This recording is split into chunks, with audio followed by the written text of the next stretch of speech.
Hey everyone, today on the show, we are talking about the most different way to approach a diet here in the new year than you probably have ever heard, because Dr. Gary Foster isn't going to tell you what to eat.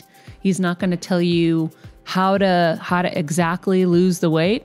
It's all about something you've never even probably thought of. Haha. I also share my weight loss journey, how I lost 40 pounds and kept it off. So it's a jam-packed episode. Don't forget to hit subscribe. Hello, everybody. Welcome to Better Together. When you know better, you get better. That is our goal here every single day. Forgive our background. We're working on a little something over here. Pretend none of that is here. Just look at Maria's beautiful face. Just look at me. Our quote of the day is from our guest today. Mindset is the biggest influencer of our daily choices and our long-term success. So, Heal Squad, welcome back. Today we're going to be chatting with Dr. Foster about health and wellness for the new year. And for those who are looking to lose weight and keep it off, this is the episode for you. Dr. Gary says it's not about what you eat, but your mindset around your health and weight loss. That is key. Kelsey, I know you're really excited for this. He's a former chief scientific officer at Weight Watchers International. So that means he's done some studying. So, Queen, what are your favorite things that you've gotten from your pre-chat with him? You know, I just find it fascinating. Like, he talked about at the beginning of his book, he talked about how he had this kind of like preconceived idea, like a lot of people do, about weight loss, and like, oh, they're just not disciplined, and they're just not this, and they're just not that, and they don't have willpower. Exactly. And it's like, and the whole shame that comes with that. And he talks about how he quickly like switched and realized, oh, that's not it at all. And like his empathy grew for like in that area. And I don't know. I think it's fascinating. And that's when he kind of dove into this idea of that it's all about mindset and surrounding yourself with the people who aren't going to be saying that. Because if you surround yourself with those people, then you're not going to lose weight, or you'll lose it and then it will come back. I think the science behind your mind, body, like, it's fascinating to me. Yeah. So I'm excited. As you were saying that, I could just hear my mom, because she would always say, Maria, I don't have willpower. And I'm like, Mom, gosh. Yeah, you do. But I think it's like it's like anything. Everything's environmental. We all say what everybody else says. I don't have willpower. I failed. I can't do it. Blah, blah, blah, blah, blah. Whatever it is, we all just start saying the same things and acting the same way because our lives are all about fitting in. Because if you don't fit in, you're not loved. If you're not loved, anyway. What did Brian teach us? When there's difference, there's shame. Exactly. Mm-hmm. So I really liked what he was saying about the mindset, and that it isn't about what you eat or what you don't eat, and just the shame culture around weight. And I remember I grew up thin, and anytime I was like probably growing and getting taller, I would get thinner.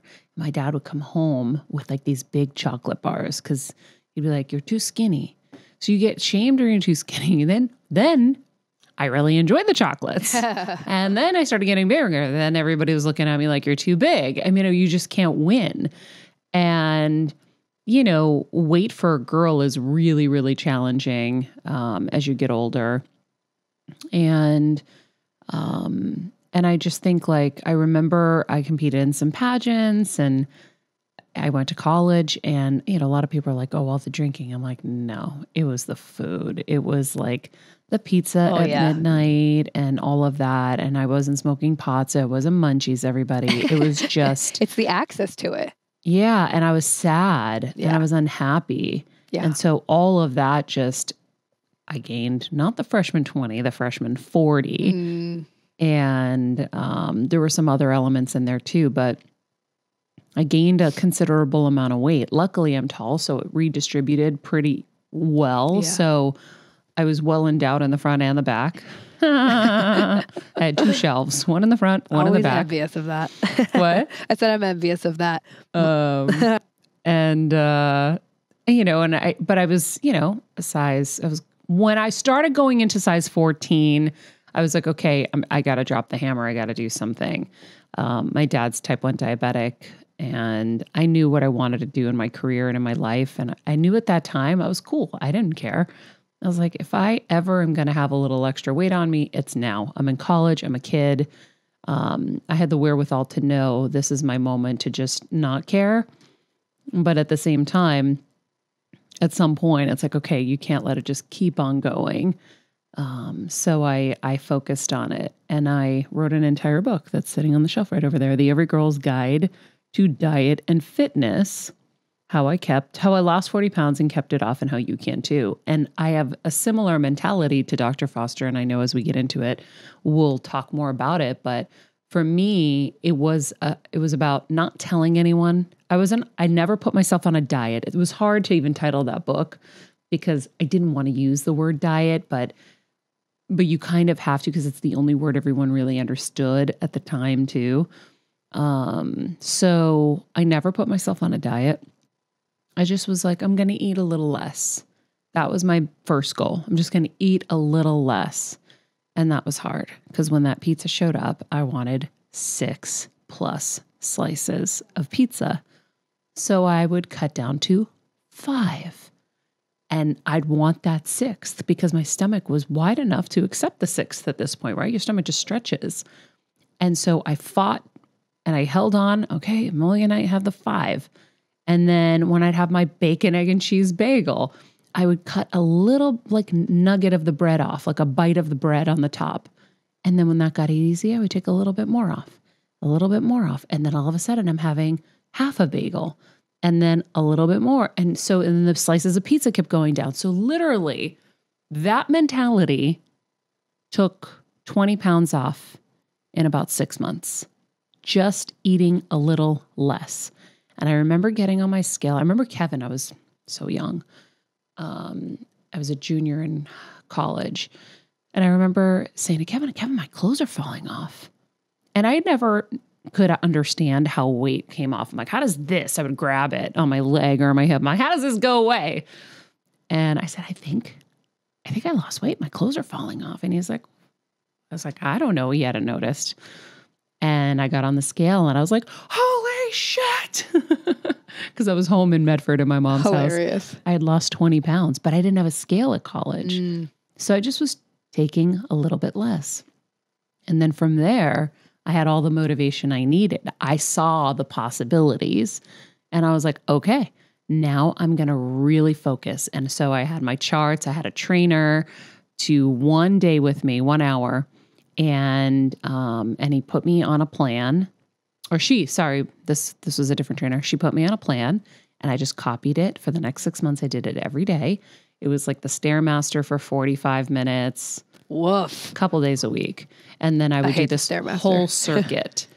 And I would do the circuit and then I would really eat clean and kind of try to count calories because back then counting calories was a big deal. So I would kind of like, okay, this was the input, this was the output, just keeping myself on track. I think the biggest thing too is before I said I'm just going to eat a little less, I identified my biggest problem. So I had a diary for, I think it was a week, and I wrote down everything I ate, down to the piece of gum, the Lifesaver, whatever it was, I would notate it down. And then I looked and I'm like, oh, carbs are your issue. Cool. And so that's when I started saying, okay, I'm just going to eat a little bit less. So when I was at a dinner, I still had dessert. I just didn't eat the whole thing. And then the other thing, again, it's all mindset. The other thing I teach people is you have to get addicted to the high of saying no. When you show you have willpower, it's like they're seeing magic. When you can say no to dessert at dinner, it's like you're an alien, right? Oh, yeah. So get addicted to that high of, oh, wow, I said no. And it's impressive to people. So those were some of the things that I did, but I do believe mindset is really important. What I like what you did too, it's like, it's not like you completely restricted yourself, right? Because I was in the complete opposite camp of being too skinny and having an eating disorder, and people were like, you're too skinny, you're too this. But I was like of the ultimate completely restrictive control, and I think that often it'll be interesting to talk to Dr. Gary because he was like like clinical financial, something like that, of one of the eating disorder programs at Pennsylvania University, I believe it is.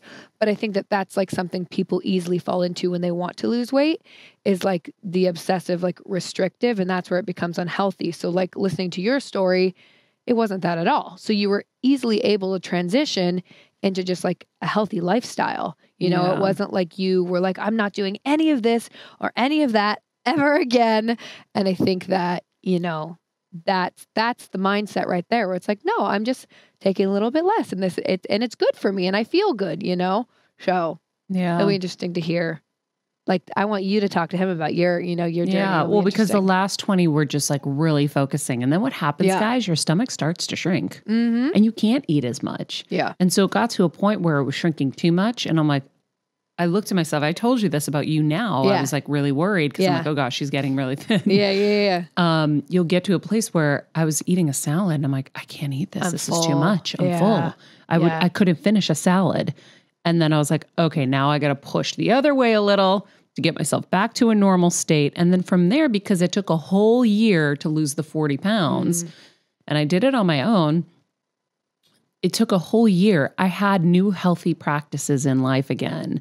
Now, I'm also lucky I had a healthy foundation because we ate healthy growing up. So it was just kind of returning to a normal. But trust me, when you've had a taste of the other side, it's like, steak and cheese subs every day and French fries and everything. Wow. I mean, I had like a party. So yeah, you have to do it slowly to be able to maintain it. Right. And make it a lifestyle, which people talk about all the time now. That's what yours was. It was a lifestyle. It wasn't a diet. It was a lifestyle. Yeah. So I think that's so cool. So for you, what did you have to do to get better? Oh, listen to my mom. She was like, it's hard because when you're really thin in college, like it was glorified. And that's what really like, you know, encouraged my eating disorder, because it's like you're in a sorority and everyone's like wanting to lose weight and this and that. And oh my God, Kelsey, you look so good. You're so skinny. I was getting attention and reward. Exactly. That I never had before. So it became, you know, such a control thing for me.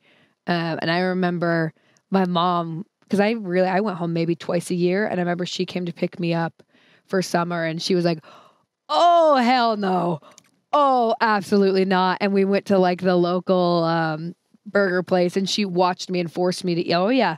She was like, absolutely not. Is that a healthy thing to do? Probably not. Probably not. But it was like, I thought you were going to say she checked you into a facility where they could figure it out. I think with me, I think she and I have such a understanding, like, it probably isn't healthy, but she knows that I would listen to her. Like, she's probably one of the only people. No, that's great. Yeah. You know when someone's laying the gauntlet down that loves you. Exactly. And you're like, oh, okay, let me get my rudder back on. Exactly. Track. Yeah. It's like, there's very few people, like, if you tell me something, I'll listen. Yeah. Kevin, my mom, like, those are probably the only people. So for me, it was like, and she would help me.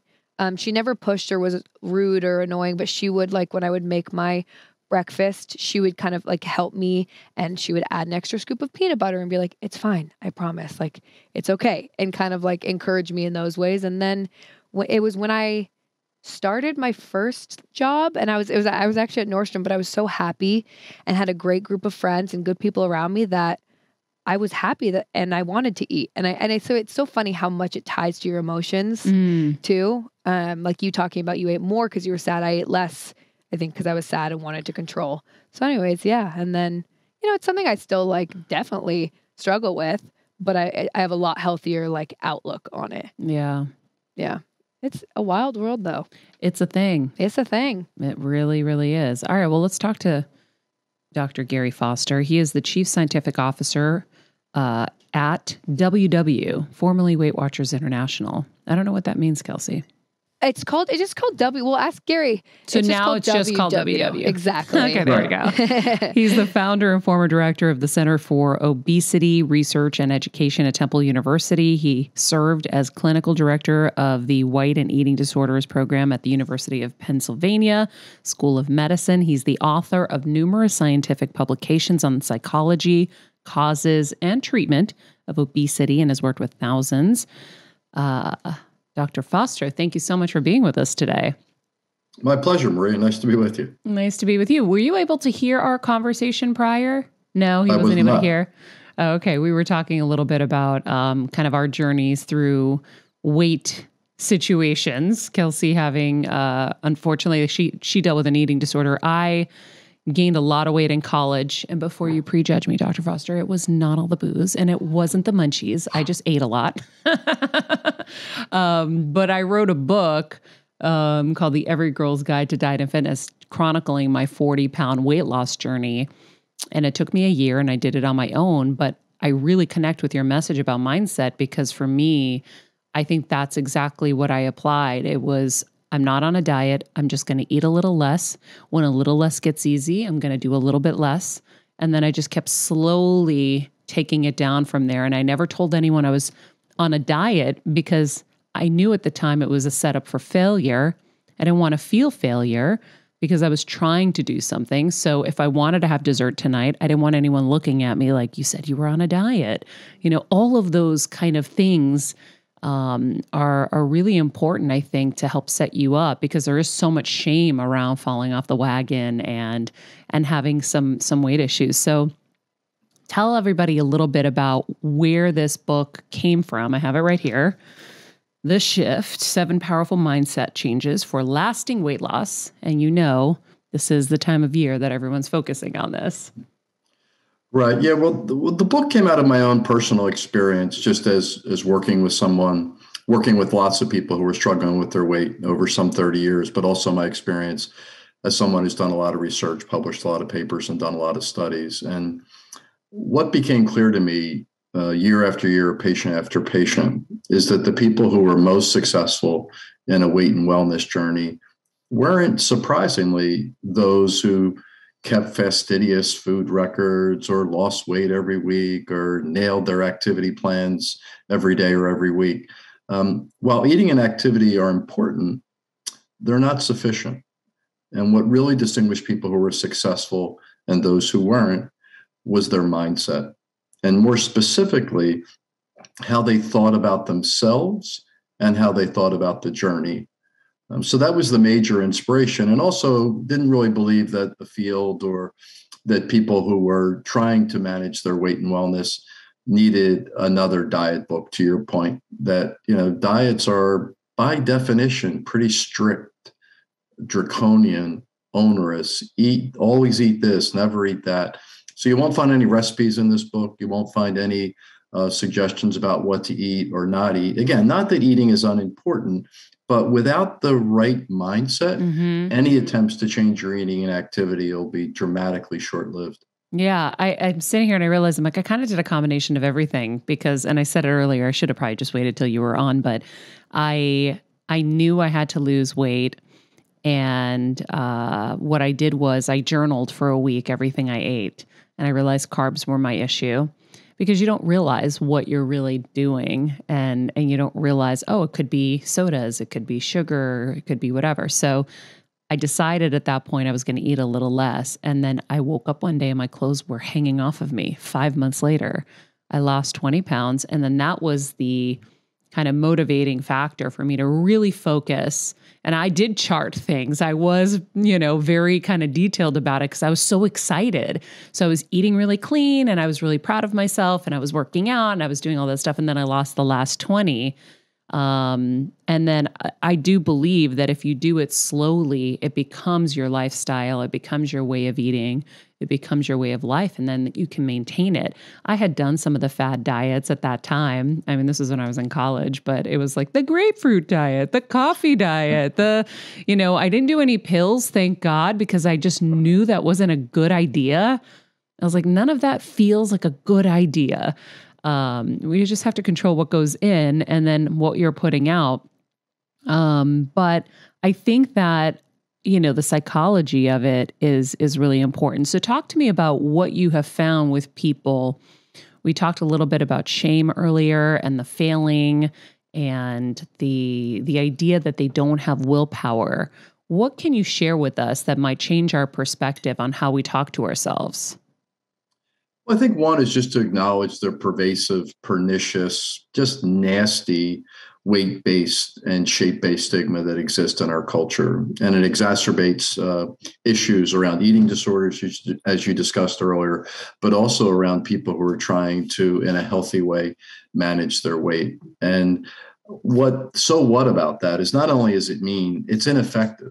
That often what people do is internalize that nastiness, that stigma, and start a weight and wellness journey from a position of self-recrimination, to say that, how did I let myself get here again? I can't believe it. I have no willpower. I'm undisciplined, as if that tough self-talk actually is motivating. And the data are very clear on this. That kind of talking to yourself saps you of motivation. And if instead you can begin the journey, any journey, it could be about personal relationships, it could be about work performance, it could be about weight and wellness, from a position of strength, which says, and it's a position of self-compassion that says, no matter what I weigh, right now as I am at this millisecond, I am worth taking care of. And what that does is it turns the journey upside down. Instead of going to dieter's prison and eating wacky foods and making up for past transgressions as if eating some moral issue, it says, how can I treat myself and my body with the reverence and respect that it deserves? And that's kind of compassionate realism, just changes everything about the journey. It starts to feel, as you talked about your own experience, I could hear the way you were talking about it. You tried this, you increased your awareness, but it was always in the way of treating yourself in a kind way. And the more the journey feels like it's positive, not punitive, the more it feels like you're doing something for yourself, not against yourself, the better. So what if you don't have enough self-worth? What if you don't feel like you deserve it? Because if you're that low, and most people, when they have a weight issue, feel really low. Their family's making fun of them. The friends are making fun of them. Everyone's, looking at you differently. People treat you differently. How do you help somebody find that self-worth? The most proven scientific technique is called talk to yourself like a friend. So the first thing, just as you started to track what you're eating, you can actually use those same self-monitoring skills, those same tracking skills, to start to pay attention to how you're thinking. What actually am I saying to myself? And I work with people over lots of years, and the kind of things people say to themselves, they would never utter out loud, let alone to another human being. So that first is just to increase your awareness. So what exactly are you saying to yourself? And just write that down. You don't have to spend 20 minutes with it, but write down a few sentences, a few phrases of the things you say to yourself. And then contrast that to how you might talk to a friend if they came to you with the same situation, that I am X pounds, I'm X overweight, I have no worth, I blew my diet, whatever the phrases you're using, do a reality check in that way. And then you can compare, how do I talk to myself versus how I would talk to a friend?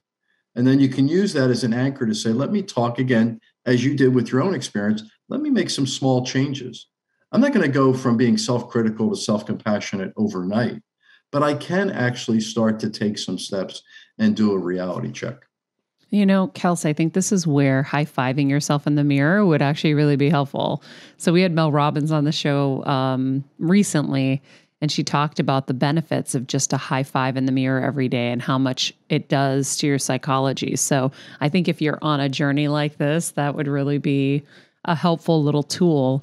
For the people who feel like maybe skeptical, that mindset could be a possibility here, that is something that is really key to weight loss. What would you say? What research could you give them to support it?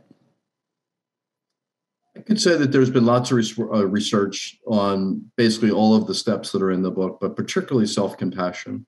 So there's studies done by Kristen Neff at the University of Texas and others that actually go through in-lab experiments where people would be exposed. These are people who are trying to manage their weight, would be exposed to cookies as part of a ruse a little bit for a taste test. And then they would be randomly assigned to a self-compassion intervention just for several minutes, just reading some text.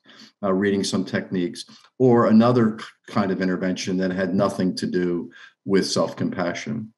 And then, as part of this taste test experiment, they were given a bowl of M&Ms that they could just eat as much as they wanted, while you're waiting. And it turned out that people who were engaged in the self-compassion condition actually ate significantly less.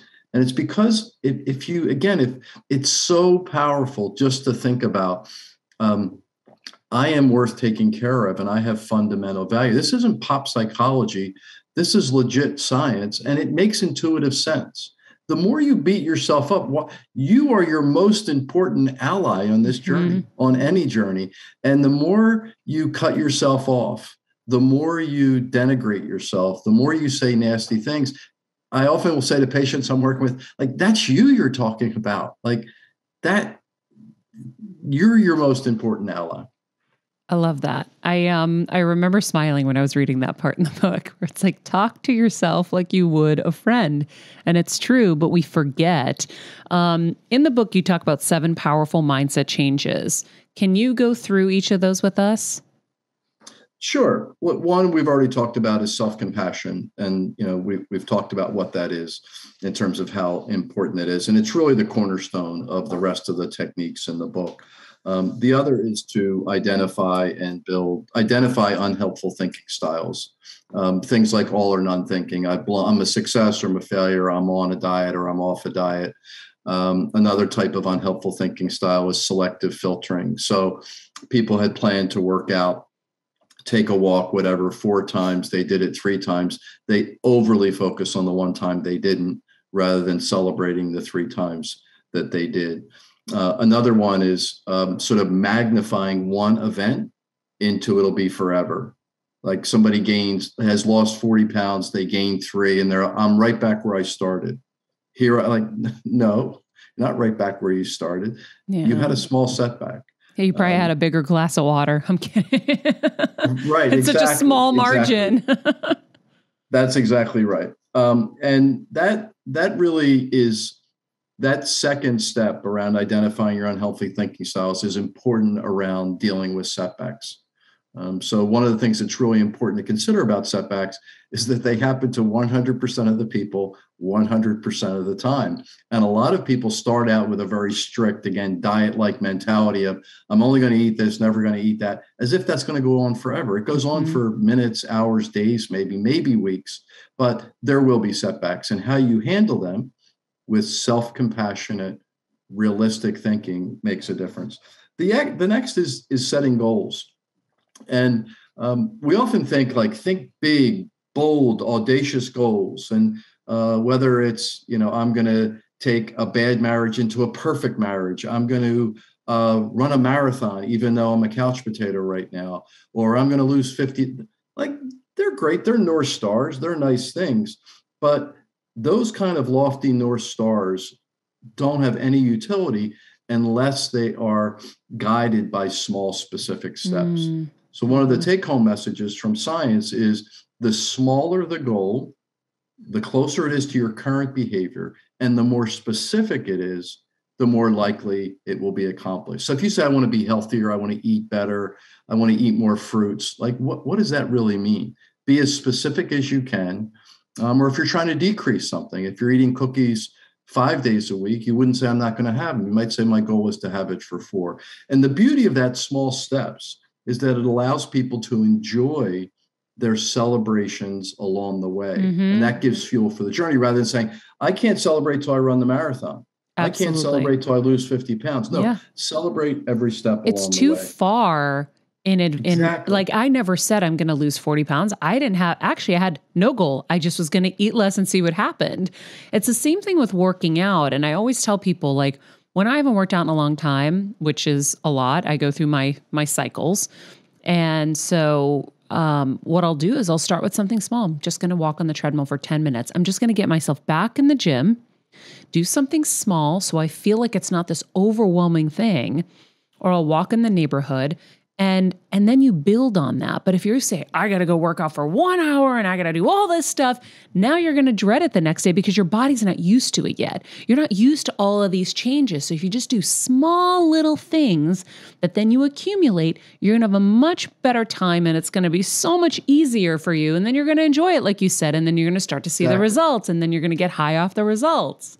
Yeah, and it's just not only important on the back end, as you demonstrate, like afterwards you'll feel better, but also on the front end. Because if your threshold mentality is I have to do this for an hour, there's lots of reasons that you can't make an hour. Mm-hmm. If you say I'm going to get into this for 5 or 10 minutes, that's an easier, more digestible chunk to get started. So it's actually brilliant to take those small steps approach. It builds success and goes along the way. Another shift is, again, this is all building on the foundation of self-compassion, is to lead into your strengths. I've worked with lots of folks who sort of see this as a whack-a-mole game of I have to fix this deficiency and this deficiency and this deficiency. And building upon your strengths makes a big difference. I remember somebody I worked with was a really successful executive, had gone up and down, bankruptcies, near bankruptcies, recessions, but had sort of almost parked all of those assets to the side when thinking about a weight and wellness journey, almost thinking that they didn't have all of those skills. So talk a lot in the book about there's ways to assess your own strengths and online quizzes you can use to actually, we all have strengths, to lean into those strengths. Can you give an example for everyone? It could be your strength is humor. It could be your strength is perseverance. It could be your strength is honesty. And there's a list of 24 of these character strengths. You can go to the VIA Institute and take their assessment online. And what that says then is look for ways that you can make this journey. How could you lean into your own humor? How could you start to chart things that are entertaining? How could you start to bring your humor? If you have the skill of persistence or self-perseverance, how could you use that in the journey? And the qualitative shift that happens is that people then begin to feel like, again, they're leaning into their strengths rather than trying to fix weaknesses. It's just a position. If you start in like, I'm weak and I have to be fixed, there's no momentum there. Yeah. This just feels like a self-critical project. So, and there's this is all this science comes from the science of positive psychology. A lot of the stuff I'm talking about in terms of self-compassion and leaning into your strengths is a relatively new science, meaning 30-ish years now in the psychology field, that really has demonstrated benefits, not just for weight and wellness. I wrote the book because I think it's not paid attention to enough there, but in all areas of positive psychological functioning. Yeah. And honestly, whenever you focus on something, I always tell people, there are people who are super successful and then their relationships aren't doing great. Or someone has the perfect relationship, but their career isn't going well. Or there's never a perfect harmony that you're going to have, because we can only focus on so many things. So I learned this with Tony Robbins, where focus goes, energy flows. So if this year you're saying, I'm going to attack my health and I'm going to focus on that, there are things that are going to get a little bit less attention, but you're going to focus on this right now. And then you're going to shift when you get steady here, you're going to shift your focus over there. And that's just kind of how it goes, right? Exactly. So yeah. I think that, like when you were talking about your skill set, it's knowing that they apply across the board, and you're just going to be shifting when you're using them and for what you're using them. That's exactly right. Yeah, the fewer the goals, the more likely they'll be accomplished, to your point about the energy and being focused.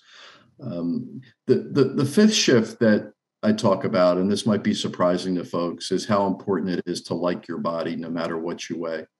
People often see weight loss as a way to improve how they feel about their body. And in fact, when people lose weight, they do tend to feel better about their body. But studies that I've done personally, and many of my colleagues have done, have shown time and time again that the better you feel about your body at the beginning of a weight loss journey, the more weight you lose. And it's because, again, if this is this self-recrimination, I'm trying to fix weaknesses, I can only like myself or my body when I lose weight, it's a very contingent sense of self-worth. And it doesn't give your body the reverence and respect that it needs. And this is probably the most difficult shift to master in my experience because of all the external noise that confuses weight and worth. So one of the things that's useful to do in situations like that is start to look at your body functionally rather than the aesthetic that the ideal that the society has given you as this arbitrary ideal. So instead of looking at your arms and thinking about how flabby they are, or this or that, or your legs or your belly, think about what your arms do for you on a daily basis. You pick up groceries, you can hug loved ones, you can pick things like it's actually pretty remarkable. And just getting that distance from my legs, arms, whatever, to this or to that, to looking at what my body does for me. My legs, they actually can take me up steps. They can get me around in the world. It's actually a powerful, beautiful machine of functionality. And we sometimes get so bogged down in how it looks or what society tells us. So that's one small step along the way of appreciating your body for what it does, rather than viewing it as some sense of your worth. I like that. Yeah, it's so important, especially in a society that is dominated by weight and shape-based stigma. Well, luckily, good. Luckily, right now we live in such a body positive time. I mean, when I was losing weight, that was not necessarily the case. I grew up in the supermodel era of waifs, and God forbid you had a little hip, and I had hip, and I had butt, and I was Greek, and that's just how it was. And so it was a different time. Now there are so many women leading that body positivity charge. And I even my own example, just realizing I did kind of start from that place because I didn't have any problem with how I was. Everyone else did. And I was aware of that. And I remember thinking, I'm really strong. I mean, my legs were so strong. I could like lift anything. So that's interesting. If you can shift your focus there, obviously that's a challenge if you're not there. But if you can start to be aware of that process being something that can help you on your way, I think that's really cool. Yeah, and it goes back to this premise of small changes make a difference, right? Mm-hmm. Again, don't expect to go from hating your body to loving your body overnight. But if you can start to move from this being preoccupied with the societal ideal that's imposed and arbitrary and moving it to functionally appreciating what your body does, it's a move in the right direction. And again, the science around that is really tight. The sixth shift is really around finding your people. And again, because of the moral connotations around weight and eating, people think like, I got myself into this and I have to get myself out of it. And I don't deserve to ask for help. And nothing could be further from the truth. Again, grounded in self-compassion. If you want help with things, you absolutely have the right to ask. And what I go into in the book is how you do that. Just really briefly, it's to be very specific about it. So, honey, would you please help me isn't helpful, because then honey decides what's helpful and what's not. So could you help me by watching the kids after dinner so I can take a walk?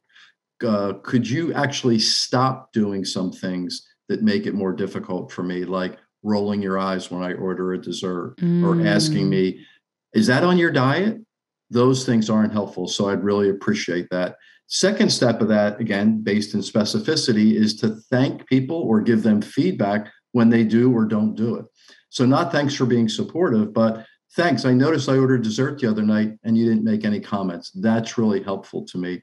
And that kind of can create a positive cycle. Now, for some, they're fundamentally saboteurs. It doesn't happen often, but it happens. Then that requires a proper conversation that I've asked you a couple times to do this. It doesn't seem to be happening. And then you can explore that on a deeper level. So it's just really so important to get community.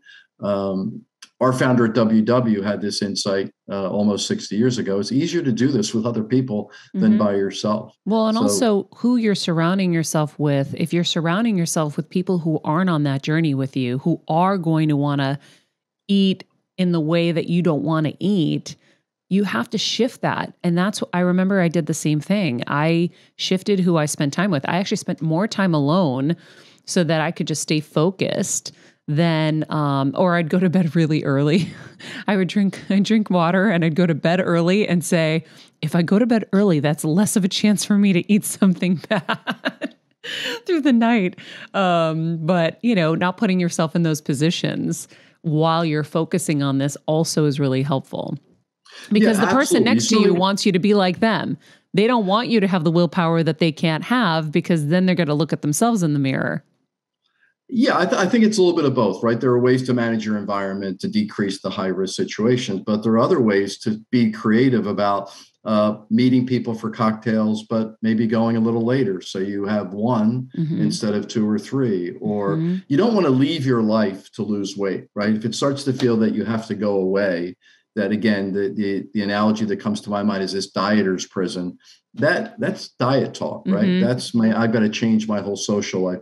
And it's also part of empowering yourself to say to people, could we meet for coffee instead of cocktails every once in a while? Like those kind of things make a difference. And it's fundamentally saying that I'm worth taking care of. And again, offering to friends are the things I could do to help you on your journeys. It's not a one-way street. Or let's go for a hike instead. Let's go for a walk.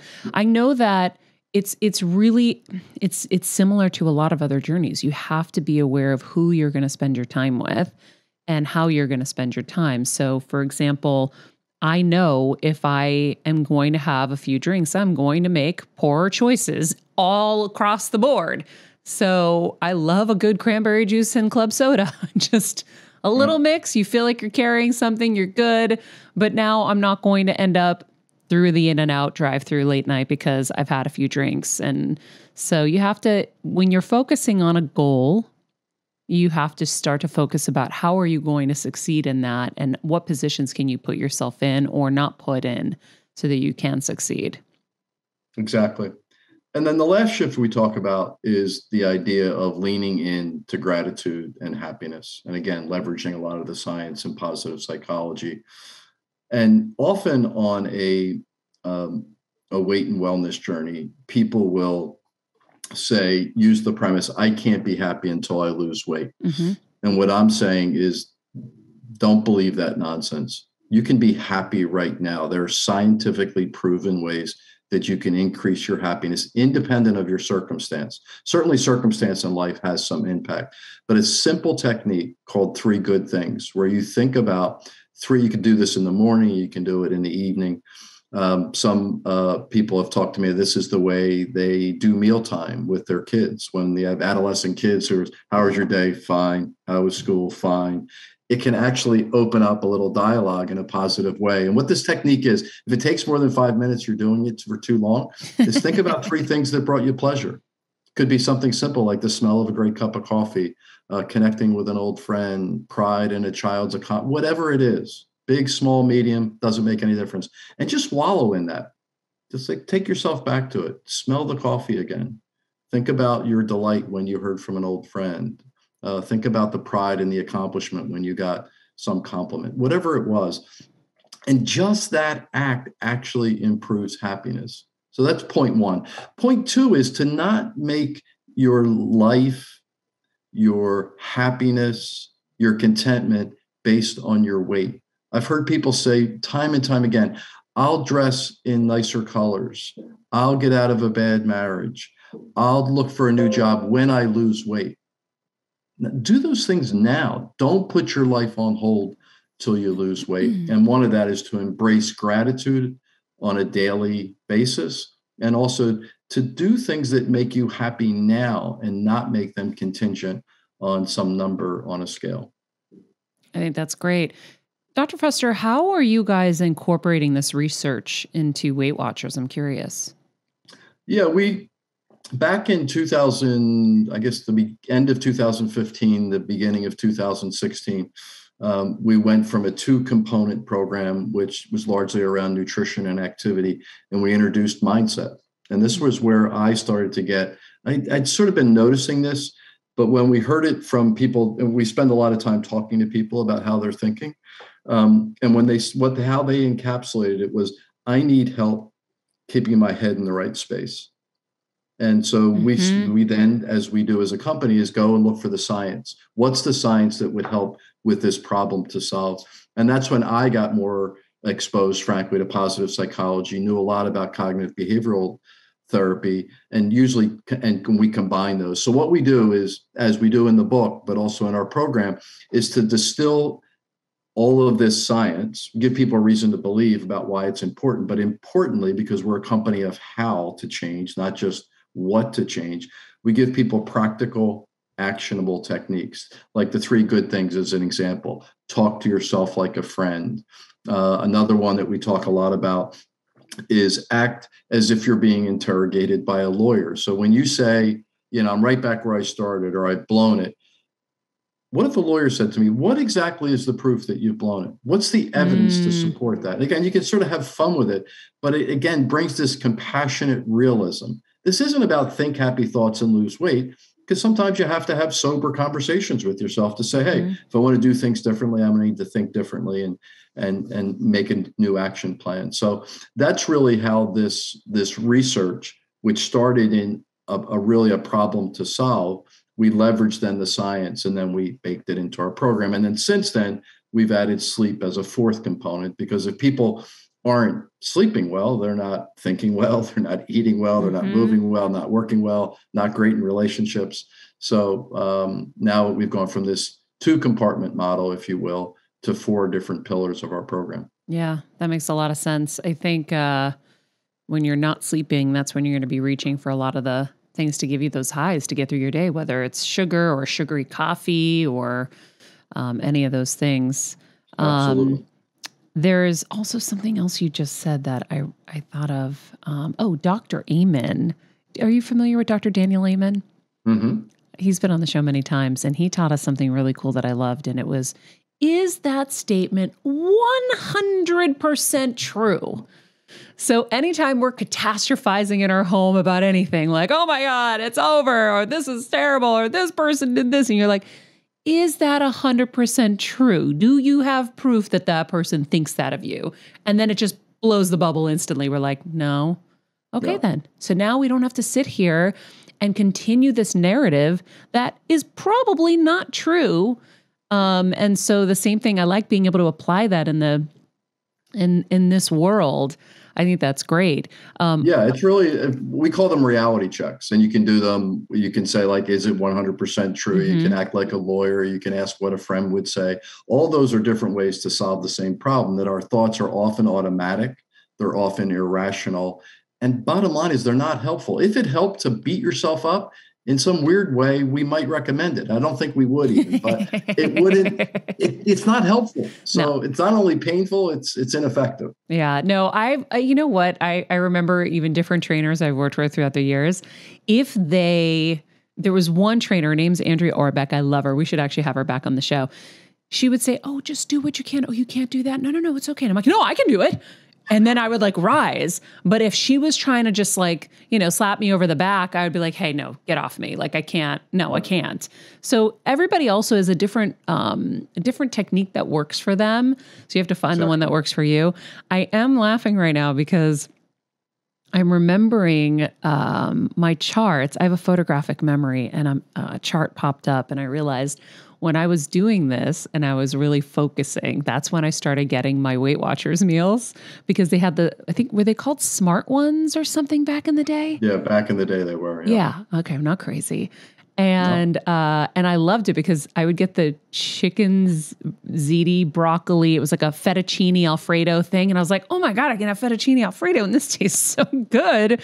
But then it was just the amount that you need. And it was really good to have those, especially in college, because I could just pop it in the microwave and it was so easy. But I'm laughing right now, a full circle moment. I didn't even realize the book was with Weight Watchers till right now. But yeah, I think that's kind of funny. So yeah, and again, it helps. To your point about there's different ways for people to manage it. Some people use those things on occasion, meaning frozen foods or entrees. One of the things that's really important to think about, and it certainly is a mantra in our program, is that all foods are on the menu. So if you're just doing this food or this form or that, it's not going to work. It's not sustainable. So the thinking around the science around effective weight management has changed since 60 years ago when our program was founded to right now, which is but all along the way, it's grounded in science and grounded in what's the truth of the human experience, what actually is going to resonate with people in a way that they find that they can do that makes it easier and more livable. I love it. Well, Dr. Foster, this is great. It's the most diet perspective talk I think I've ever had.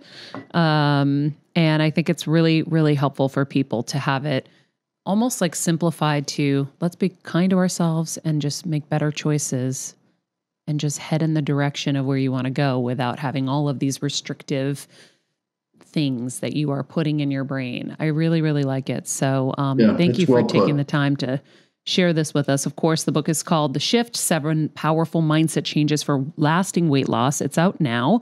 We're going to link that in the description, and you can follow Dr. Gary Foster on Twitter. It's just at Dr. Gary Foster. Thank you so much. Thanks, Maria. Pleasure to be with you. Okay. Queen. That was great. Think? I loved it. I thought that was really cool. I wrote down a couple. I want to start doing 3 good things just in general, like for my life. I loved that. And I also really liked interrogate yourself like a lawyer. Oh, yeah. Because we all do that. I mean, I even did that with my SIBO stuff. Like I would have, whatever it was, I would eat in my 3-hour window versus like waiting the 4. And I'd be like, I ruined everything. And then I would be like, okay, Kelsey, they said 3 to 4. You're fine. Like, so I think the perfectionists in us have a hard time when we're not perfect. Yeah. So I really, really enjoyed that. I think it's just such a cool way, a cool, healthy kind of 21st century way to look at, weight loss. Yeah. I think it's really awesome. And I'm laughing now because when I was doing the intro and I was like, he's the officer at WW. I know. You're like, what does that mean? I was like, I don't understand. What is she writing here? And then now I see the WW on here. Yeah. I had no idea what that meant. Hilarious. I was like, oh, I don't know what that is, but I actually kind of never noticed it till I was sitting here and I was like, what is that? And I'm not going to lie. I don't think I noticed the WW on the cover either. Isn't that funny? Yeah. It's so interesting. It is interesting. But then as I'm sitting here, I was like, oh my God, I remember having the Smart Ones meals. Because it was like, oh, easy, delicious. Yeah. Because by the way, you gotta keep it simple. You don't want it to be this arduous process where you have to go food shopping, do all this stuff that you're never gonna keep up with. So if you need to like have a few of those in your playbook to kind of keep it simple so that you can like accomplish, everything can be temporary. Everything, whatever it is you got to do just to make it happen. Truly. So anyway, I had a really cool idea of something I'm going to do for all of you. Oh, but it's a secret. It's a secret. Mm-hmm. I was thinking when you guys were talking about this, it's funny. I grew up, my mom was a nutritionist at Jenny Craig for like a lot of my life. And we used to always have the Jenny Craig meals in the cabinet just for like backup. So I would like throw 2 of them on like, a thing of rice or whatever. But it is nice. Now I just have, the Trader Joe's little grab and go. It's nice to have those so it doesn't like fully consume your life, right? Yeah. It's like it can't become that because then it just becomes this like whole thing and you hate it and it shouldn't be that way. Yeah. So I agree with you. Nice to have those on hand. All right. Well, I hope this was helpful to you all. Let us know in the comments. If you haven't hit subscribe, please do. We would love that here on YouTube. Obviously, you'll never miss an important show. You can follow us on Instagram at Better Together with Maria. And if you haven't joined us on Patreon, this is a great time to do that. We give you an extra episode a week, ad-free shows. So all of our shows in Patreon are ad-free. Mm-hmm. And at the $10 tier, you get weekly bonus. I already said that. You get the monthly Heal event, where we bring in some of our incredible guests to lead an entire event with all of you in a very intimate way. So it's a really good gift for yourself. A lot of these practitioners aren't even practicing on the individual basis anymore, so they're hard to get to. But we are giving you access because we love to do that. So we will link to all of that in the summary of this episode to make it easy for you. In the meantime, be nice people, make good choices, and be present.